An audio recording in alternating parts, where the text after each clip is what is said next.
আজকের বরিশালের রান্না করেছিল গরুর পায়া রান্না। আর অল্প সময় কিভাবে রান্না করা যায় সেই রেসিপিটাই আপনাদের কাছে শেয়ার করছি। তো চলুন মূল ভিডিওটি শুরু করা যাক। আসসালামু আলাইকুম এভরিওয়ান, সবাই কেমন আছেন? তো প্রথমে আমি 1 কেজির মতো এখানে পায়া নিয়ে নিলাম, তারপর পরিষ্কার করে এবার ধুয়ে নেব। আর সম্পূর্ণ রান্নাটি আমি ঘরোয়া মশলায় রান্না করব। ঘরোয়া মশলায় রান্না করলে কিন্তু বেশি স্বাদ লাগে, আর বরিশালের মানুষরা এভাবেই রান্না করে। আপনারাও চাইলে ট্রাই করে দেখতে পারেন। তারপর এই যে আমার পায়াগুলো পরিষ্কার করে ধোয়া হয়ে গেছে। তারপর কড়াইতে বসিয়ে পেঁয়াজ কুচি, রসুন কুচি দিয়ে দিলাম, পরিমাণ মতো আদা বাটা।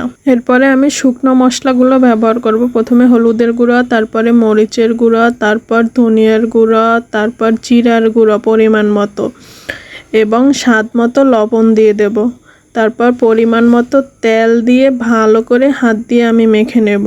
আর এই রান্নাটা মেখে করলে অবশ্যই ভালো লাগে হাত দিয়ে। তারপর আমি ভালো করে হাত দিয়ে মেখে নেওয়ার পর আধা ঘন্টা রেস্টে রাখবো। এই যে রেস্টে রাখা হয়ে গেছে, এবার চুলায় বসিয়ে দিলাম। চুলায় বসিয়ে একটু পানি দিয়ে তারপর কষাতে থাকবো। তারপর কষানো হলে ঢাকনা দিয়ে দেব। তারপর ঢাকনা দেওয়ার পর আমার ওই সময় গরম মশলা দিতে মনে ছিল না, এখন দিয়ে দিলাম গরম মশলাগুলো। তারপর ভালো করে আধা ঘন্টার মতো কষিয়ে নিলাম।